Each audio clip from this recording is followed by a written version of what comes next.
अमीर बनने की इच्छा। बंजीर बेबीलोन में रथ बनाता था।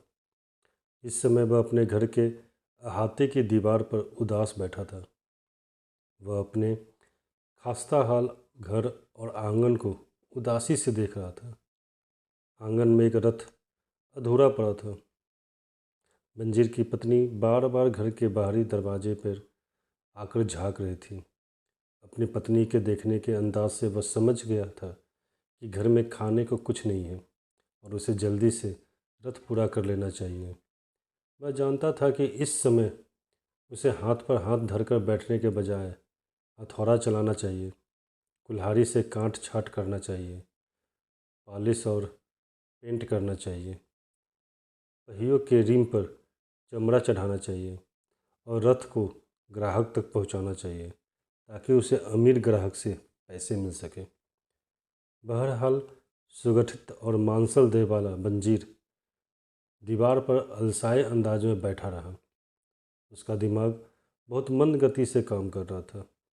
कुछ समय से उसके मन में एक ऐसी उलझन थी जिसका उसे जवाब नहीं मिल रहा था।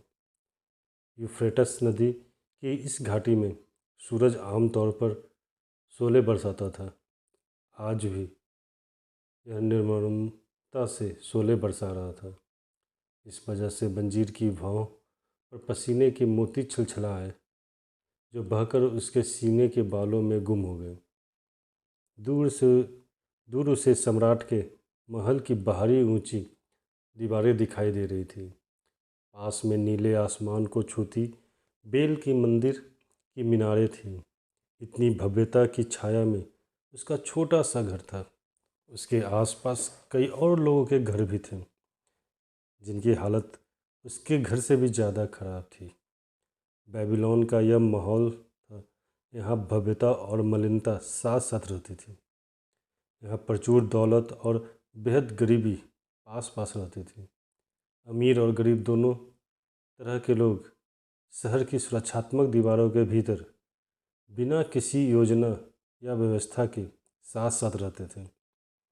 बंजीर के पीछे अमीरों के रथ शोर कर रहे थे ताकि जूते पहने व्यापारी और नंगे पैर चल रहे भिखारी रास्ते से हट जाए।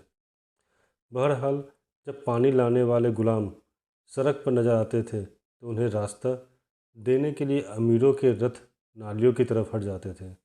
वे ऐसा इसलिए करते थे क्योंकि ये गुलाम सम्राट का काम कर रहे थे। इन सब की पीठ पर पानी की भारी मशकें लदी थीं जो हैंगिंग गार्डन्स में डालने के लिए ले जाए जा रही थी। मंजीर अपनी समस्या पर सोच विचार करने में इतना खोया हुआ था कि उसने व्यस्त शहर के कोलाहल को न तो सुना न ही उसकी तरफ ध्यान दिया। उसकी तंत्रा तभी टूटी जब उसे एक परिचित वाद्य यंत्र की ताने सुनाई दी। उसने पलटकर देखा कि उसका सबसे पक्का दोस्त कोबी पास में खड़ा था। कोबी संगीतकार था और इस समय उसका संवेदनशील चेहरा मुस्कुरा रहा था। कोबी ने झुककर सलाम करते हुए कहा, देवता, आप पर मेहरबान हो मेरे अच्छे मित्र। लेकिन ऐसा लगता है कि देवता आप पर पहले से ही इतने मेहरबान हो चुके हैं कि अब आपको मेहनत करने की कोई ज़रूरत ही नहीं है। आपकी खुशकिस्मती देखकर मुझे भी खुशी हो रही है। इतना ही नहीं, मैं तो यह भी चाहता हूँ कि आपकी खुशकिस्मती से मेरी भी किस्मत बदल जाए। आपका पर्स ज़रूर भारी होगा क्योंकि अगर यह सिक्कों की वजह से भारी नहीं होता तो आप रथ बनाने का काम कर रहे होते। मेहरबानी करके आप अपने पर्स में से 2 सिक्के निकाल कर मुझे उधार दे दें। मैं आज रात को सामंत की दावत के बाद उधार चुका दूंगा। आपको पता भी नहीं चलेगा। इससे पहले ही आपका उधार वापस लौट आएगा।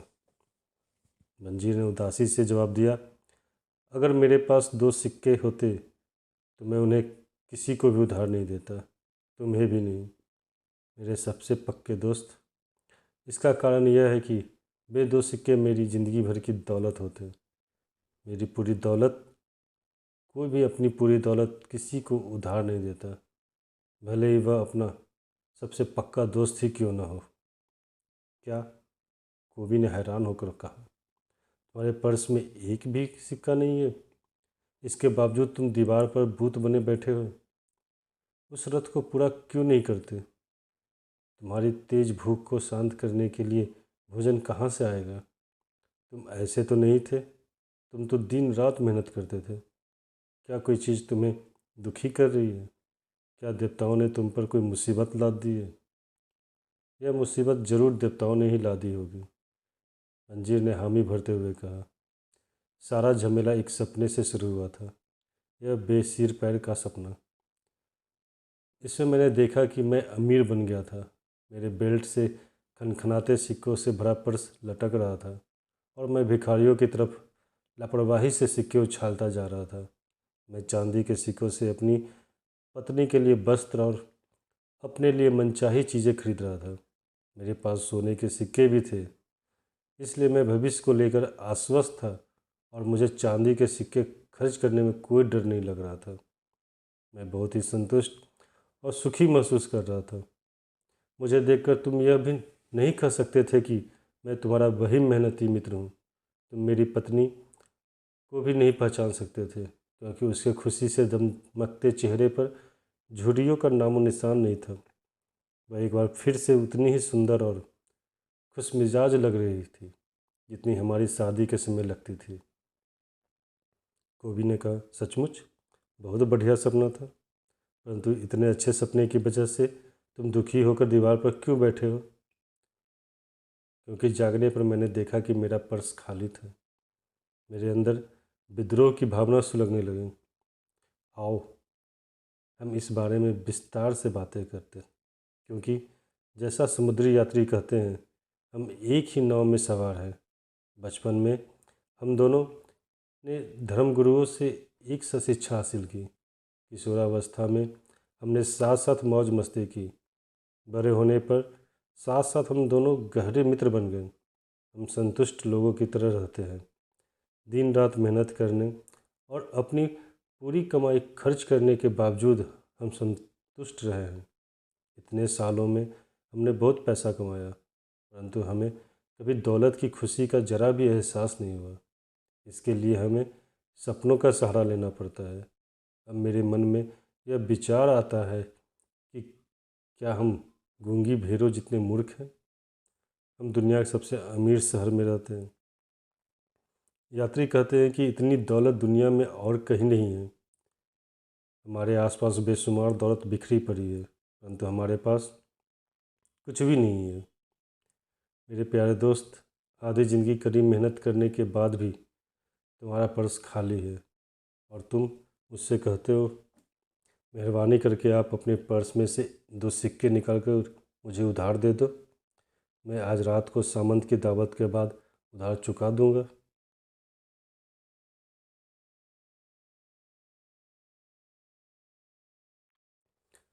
इसका मैं क्या जवाब देता हूँ?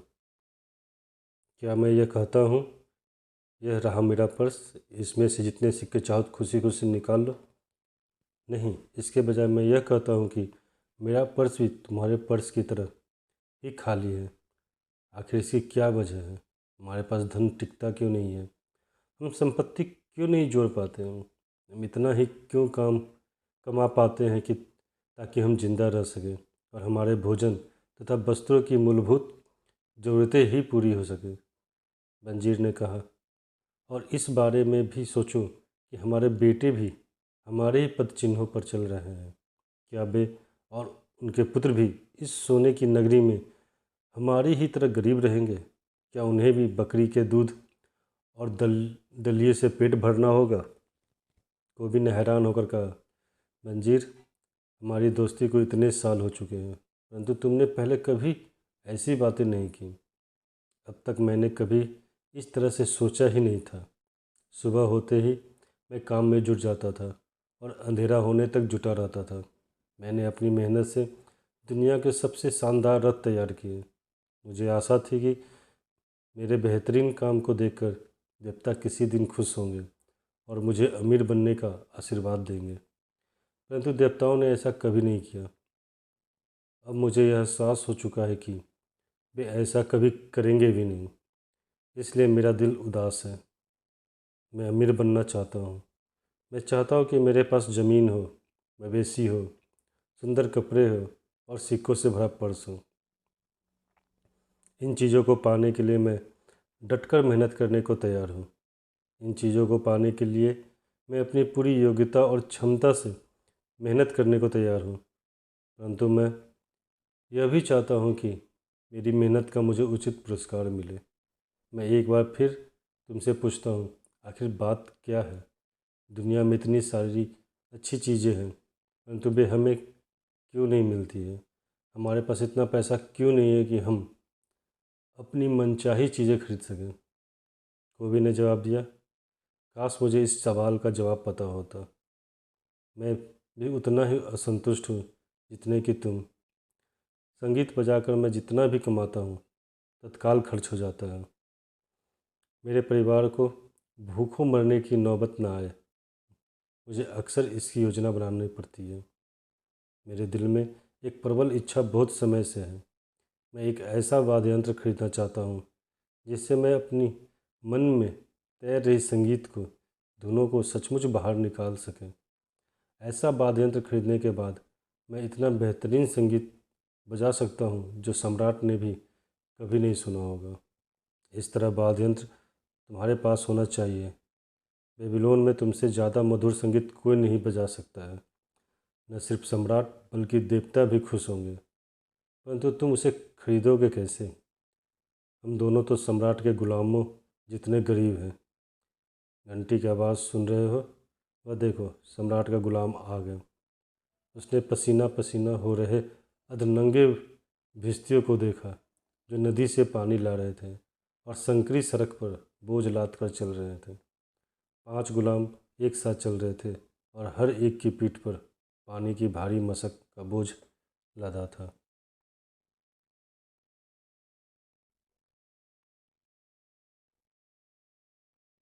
जो आदमी सबसे आगे चल रहा है उसका शरीर कितना सुगठित है। कोबी ने सबसे आगे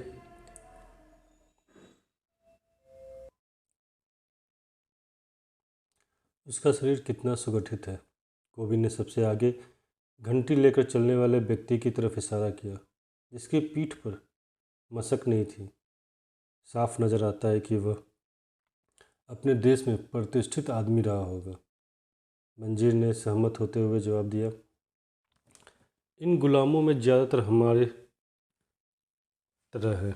लंबे और गोरे मुख गुलाम उत्तरी देशों के हैं, हंसमुख अश्वेत दक्षिण के हैं और नाटे भूरे गुलाम आसपास के देशों के हैं। सभी गुलाम एक साथ नदी के से बगीचे तक और बगीचे से नदी तक आते जाते हैं। ये लोग दिन भर साल भर यही काम करते हैं। उनके जीवन में सुख नहीं है, न ही सुख मिलने की जरा भी आशा है। वे भूसे के बिस्तर पर सोते हैं, घटिया अनाज का दलिया खाते हैं।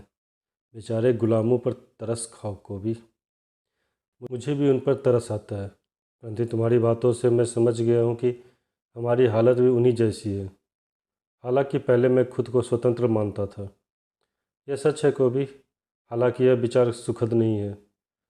हम यह नहीं चाहेंगे कि हम भी हर दिन हर साल गुलामों जैसी ज़िंदगी जिएं। काम करना हमारा काम करना और इसके बाद भी कोई प्रगति, कोई तरक्की नहीं होना। कोबी ने पूछा, क्या हम यह पता नहीं लगा सकते कि अमीर लोग अमीर कैसे बनते हैं? इसके बाद शायद हम भी उसी तरीके पर चलकर अमीर बन सकते हैं। अगर कोई व्यक्ति दौलत का रहस्य जानता हो और वह हमें बता दे तो शायद हम भी उस रहस्य को सीख सकते हैं। मंजीर ने सोचते हुए जवाब दिया। कोविन ने सुझाव दिया, आज ही मुझे अपना पुराना मित्र अरकाद दिखा था। वह अपने सुनहरे रथ पर सवार था।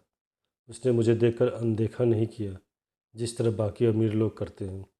इसके बजाय उसने अपना हाथ मेरी तरफ हिलाया ताकि सब लोग यह देख लें कि वह संगीतकार कोबी का मुस्कुराकर अभिवादन कर रहे हैं। मंजीर ने कहा, लोग कहते हैं कि अरकाद बेबीलोन का सबसे अमीर आदमी है।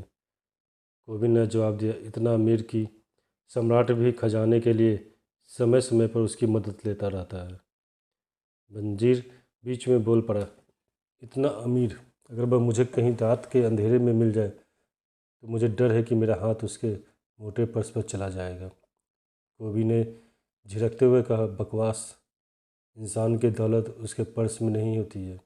अगर पर्स में लगातार धन न आए तो मोटे से मोटा पर्स भी जल्दी ही खाली हो जाएगा। अरकाद की आमदनी इतनी ज़्यादा है कि वह कितना ही दिल खोल कर खर्च करे, उसका पर्स हमेशा भरा रहता है। आमदनी ही तो सबसे बड़ी बात है, मंजीर बोला। मैं चाहता हूँ कि मेरे पर्स में भी आमदनी आती रहे, भले ही मैं दीवार पर बैठा रहूँ या दूर देशों की यात्रा करने चला जाऊँ। अरकाद को मालूम होगा कि आमदनी कैसे बढ़ाई जा सकती है। क्या तुम्हें लगता है कि वह मेरे जैसे मंदबुद्धि व्यक्ति को यह बात स्पष्टता से समझा सकता है?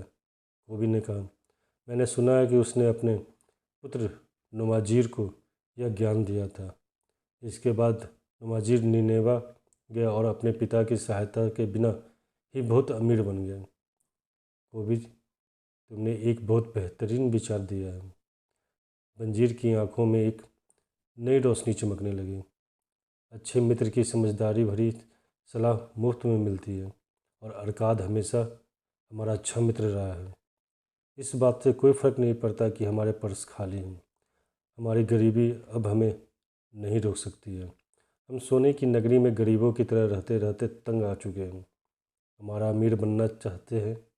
आओ अरकाद के पास चलकर उसे यह सीखे कि हम अपनी आमदनी और दौलत कैसे बढ़ा सकते हैं। तुमने मेरे दिल की बात कह दी। तुम्हारी बातों से मेरे मन में एक नया विचार आया है।